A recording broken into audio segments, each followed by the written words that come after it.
First off, we're excited to be presenting to you and wanted to chat a little bit about, of course, climate change and some of the things that a variety of us are working on in the planetarium setting. So we put together a little panel discussion here, and each of us are going to present a few different things. And this has become a really important topic. Of course, it's always been important, but I think it's even more important now, especially with all the things that are happening here in the globe.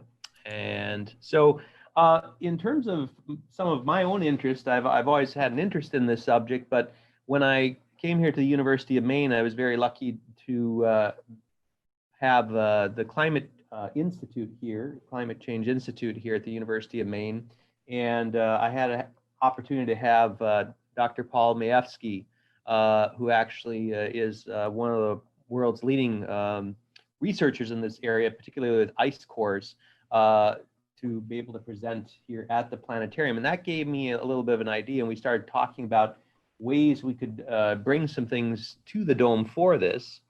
And so one of the projects they have worked on is this thing called Climate Reanalyzer. And you can actually go, there's a website that I put up there, but Climate Reanalyzer allows you to look at a whole variety of features on global scales, and also look at them over time scales as well.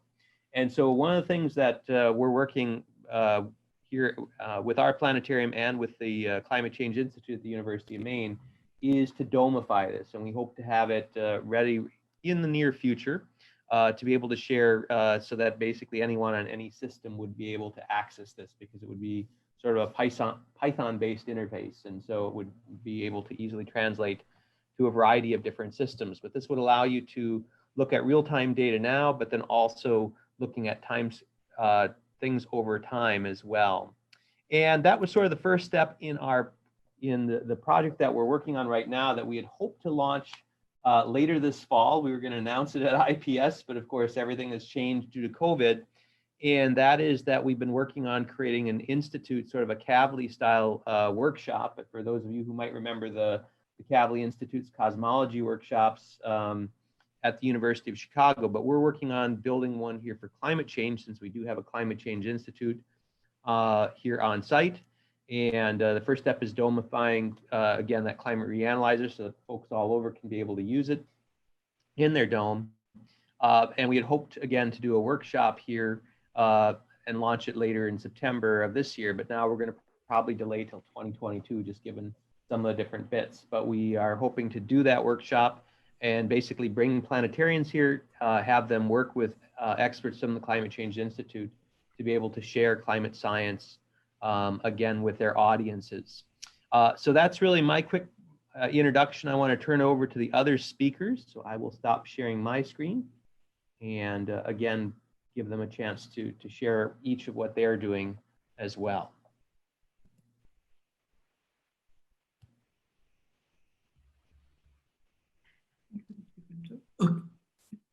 Maybe, should we come in now? Yes, go ahead, Jacob. Yes, thank you all. I think that was very interesting. We, sometime at the beginning of last year, just before we put in the proposal for Edmonton, we realized really the planetarium can play a very key role in the education of particularly primary school children, junior secondary and senior secondary in Ghana. So we then started planning a survey to find out from key teachers, what do they really teach on climate change? And what examples do they give relevant to the Ghana situation? We started collecting some information, and just when we came back after Christmas this year, we were hoping to go deep into it and collect the actual results when the lockdown started. But looking on the Ministry of Education agenda and proposal, we realized the 5 questions we have as key to our survey, they have already started addressing some of them. For example, they have started training teachers from primary school, hoping to move on to junior and then senior secondary. And the first batch have already been trained, and they were going to scale it up to the regional centers. Unfortunately, with the lockdown, that has not happened yet. And they are hoping that when that is done, we might be able to collect the real information. But so far, we have sent out questions like, what do you teach in climate change? What particular area? Some of them were asking to find out, do you teach global warming and climate change in your own class? And do you teach with any other subjects? And is it on daily, weekly, monthly, or termly basis? These are some of the questions we were asking. The question 2, in some schools, we want to know if they teach with physics or in chemistry or with biology or geography. And we happen to know that some religious schools actually teach something in religious classes as a key responsibility for the students.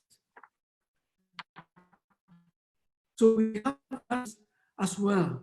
Then 3 is how have you found out, how do you find out about climate change and global warming yourself as a teacher?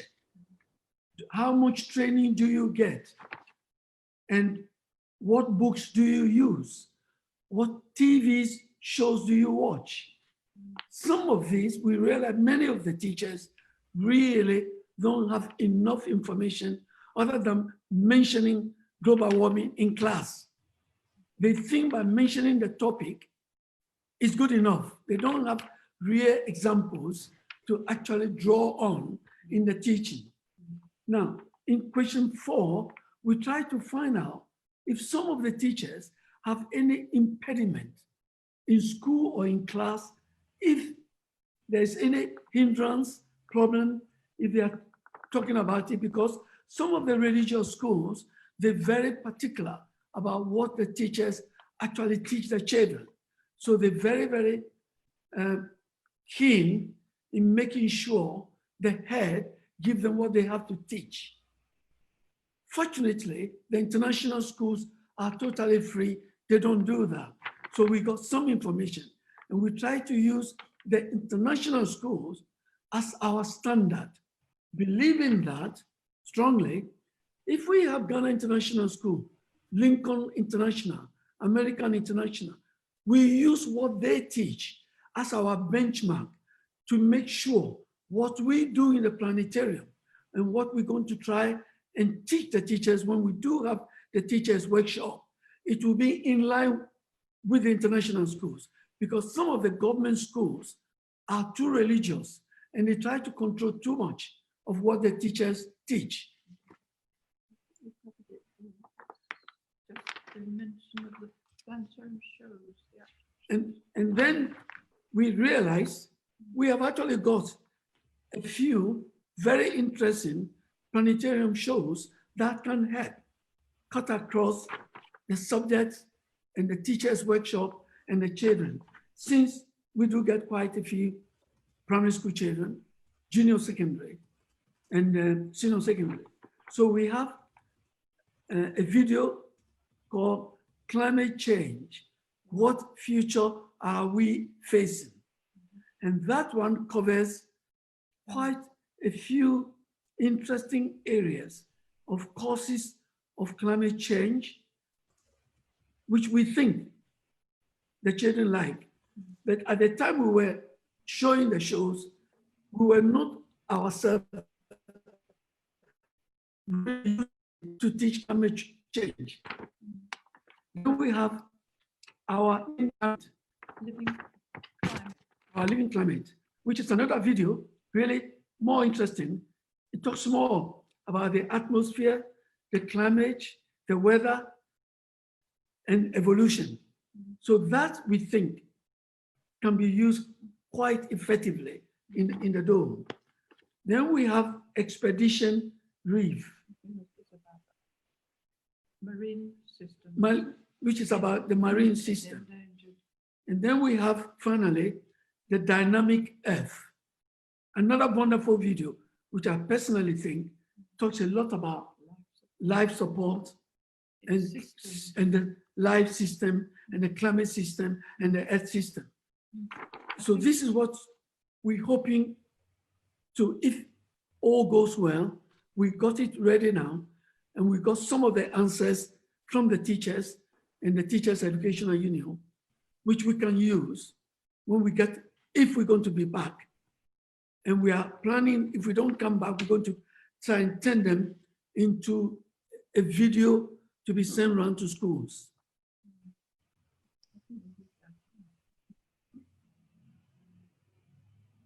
I think we probably cover most of what we have on our notes.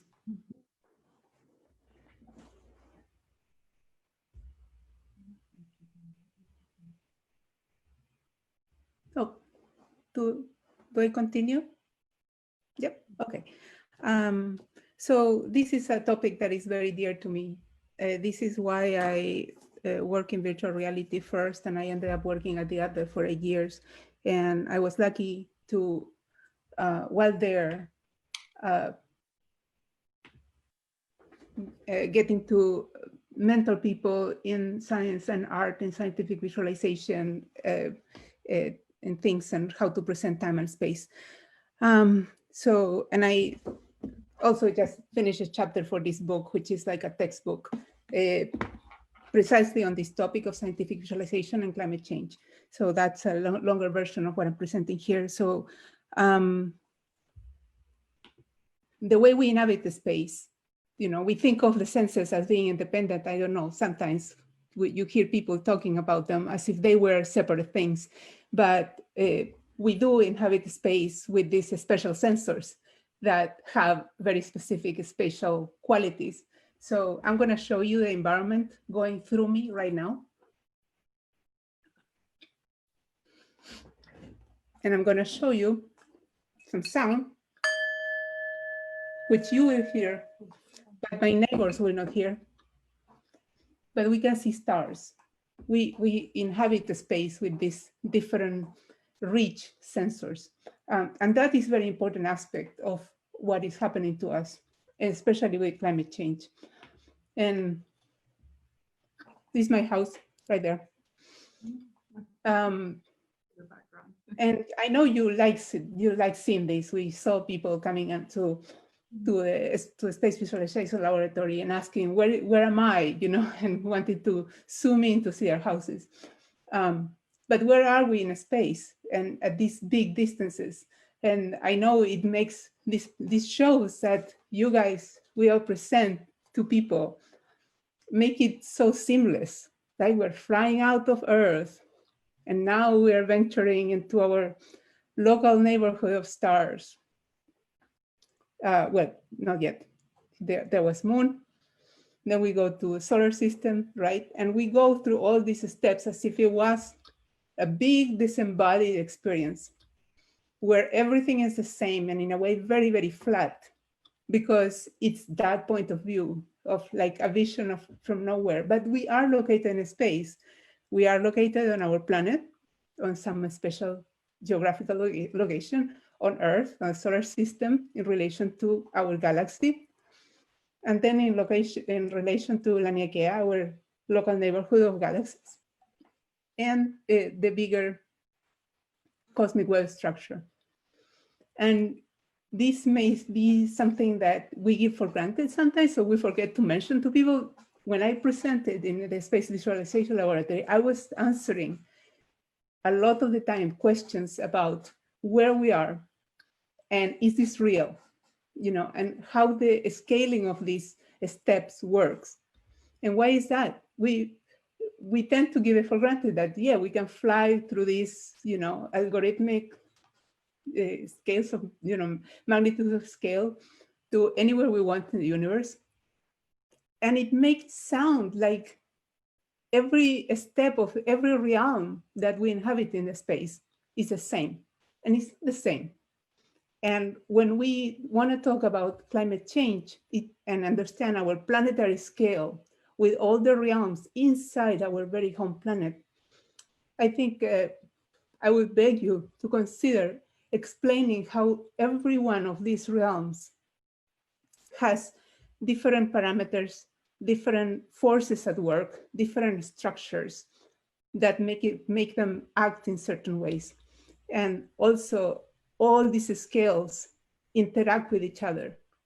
And that's exactly what we are facing here, how all the scales that are not our direct experience are interacting with our reality. And we, as little as we are, affect what is happening. So that was what I wanted to say. Oh. All right, thank you, Julieta. That's actually a really good jumping off point for me, and I'm going to go ahead and share my screen. Can everyone see my slide? I'm actually going to mention the idea of changing scales, before I begin talking about how what makes climate change, how to talk about climate change with planetariums, I want to discuss what makes climate change education actually very difficult, at least in the United States. And recently, US pollsters have found that a majority of the public now in the United States thinks climate change is something to be concerned about or alarmed about, but there is still a hardcore fifth of the population who are a vocal minority, but they're still very doubtful or dismissive about climate change, whether it even exists.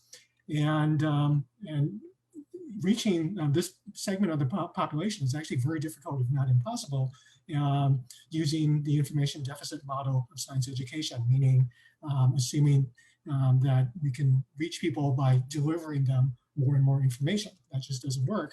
And this is something that social scientists, psychologists have known about for many decades, that human beings are not purely logical, rational beings, that we are afflicted by our passions, by our cognitive biases.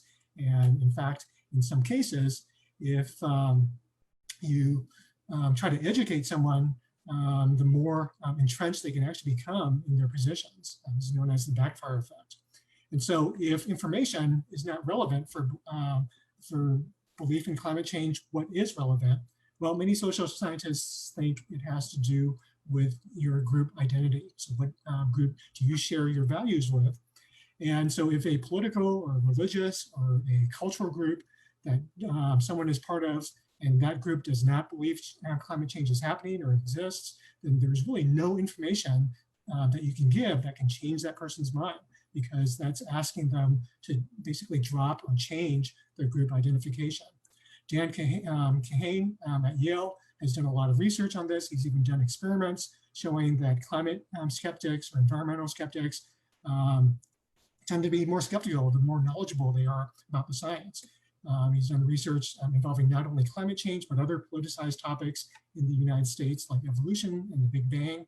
And he's asked people, and depending on the question, he can actually reveal that people actually know a lot about the science, but they choose not to adopt the scientific positions, again, because of their group identity.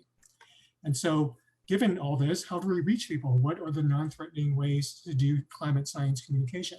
Well, first, highlighting local issues is really important. And that's just because people care more about what's happening in their local community than they do about what's happening halfway around the world. In the United States, there are national climate assessments published every 2 years, which talks about current and future impacts from climate change. And number two, climate change is a topic that's inherently very scary, and it can be depressing once you learn all the details. And so learning about it can really cause people to become disengaged, they can become apathetic, and they feel like they have no agency as an individual against a global problem. And so it's really important to give stories that give hope and to show that action is possible at the local level or the individual level. And I recommend Nicholas Kristof's essay on this topic if you want to learn more. And finally, in my last 30 seconds or so, I just want to talk about the World Views Network, a network that was funded by the National Oceanic Administration starting in 2010, with Denver Museum, along with a number of other planetariums.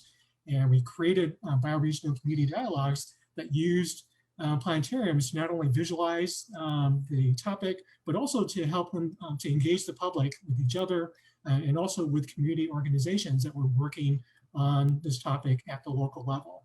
And so if you look at the evaluation results, it shows that using live interactive full dome planetariums, it's a powerful way not only to educate about climate and other global environmental change, but to also get people thinking about possible solutions. All right, thank you. All right, thank you to Julieta and to Jacob, to Chun and Shawn. We are right now about 2.5 minutes away from our next session, which is called Teaching the Tilt, the most difficult concept in all K-12 astronomy. However, we are waiting for both of our presenters, Carolyn Summers and Patricia Reef. So if they are not in the room, we will take a few minutes to kind of give them an opportunity to do so. But if there is a change in the schedule, we are going to stick to the schedule that we have. We're not going to be moving anything up, just because we know that people might be tuning in at very specific times. And we want to make sure that for the vendor presentations, we try to stick as close to that schedule as possible. But if there's any questions, we should be able to take time. From Paige, more knowledgeable about environmental science, the more skeptical of climate change. Could the panel talk more about the evidence for that statement? Yeah, it's just something that people studying science communication have realized that people have various types of biases, and so when they're presented with information that conflicts with their beliefs, the harder they turn to finding ways to turn that around and think of the evidence as not really supporting them. And so Dan Kahane, who I cite, and you can look up the papers in my proceedings write-up, but there is a substantial amount of literature about that. I think it also works in a way where you flip what is your personal direct experience with something that is outside of that realm. So that's why it was, that's inspired that's what inspired me to write what I wrote, that it's important to understand the reaches of, how far you're reaching, the scope and the span of what you're discussing, and see who's the expert on that, the scope and span. Yeah, and I will say too, it shocked me when I was at the IAU meeting in Brussels last year to actually have someone approach me and basically there were an astronomer there who was denying the climate science and saying that, CO2 in our atmosphere can't be responsible for this and it's not man-made. And I'm like, wait a minute, you are someone who should know better, and so it is one of those things. People can really be, a little bit of knowledge sometimes can be dangerous and they think they know better. And this person had a whole in-depth explanation for why and tried to throw a whole bunch of stuff. So it was just a very interesting thing. So it's not only general public, it can actually also be people from the scientific community as well, which that was quite shocking. I really was taken aback. Well, it is very insidious in the sense that you are an expert in one thing, but then these strains of thought push you to claim expertise on something else and then talk to other non-experts, convincing them on something that you don't know either. So, it is very important to say, who's the closest person that you know that is an expert on this? Go talk to that person if you are not the one. I'll jump in real quick. Just want to let everybody know we're going to wait until 21:58 Universal. And at that point, if we do not have our presenters, we're going to turn it over to Mark Subarow for a short period to showcase some of the poster videos. So we will have something in that session. So a minute and a half more for discussion. Yeah, and I also like to point out that none of us is immune to these sort of biases. So if you think about perhaps a political candidate that you've supported in the past, and you've encountered negative information about that candidate, do you go ahead and accept that information that's counter to your understanding of your favorite candidate, or do you go out looking for ways, all the ways that that information could be wrong?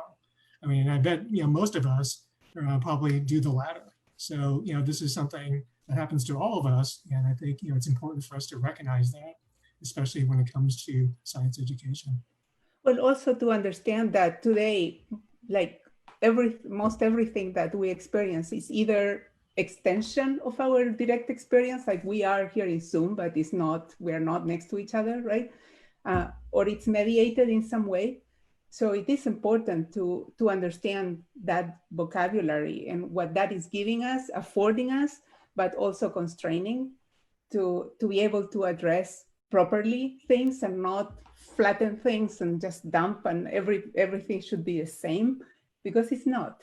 And it depends where it is, and it depends, on the context. It's very context and the subjective point of view. Like as a planet, we have a subjective point of view in the universe, very subjective. As a continent, they're subjectivity. So, if you start thinking of your subjectivity and then expanding it to the groups or groups that you're talking about, that empowers you to address a conversation without this flattening of knowledge that happens with those kinds of claims, I think, my opinion. All right. Well, thank you to all of the panelists for the extra time and for the extra discussion.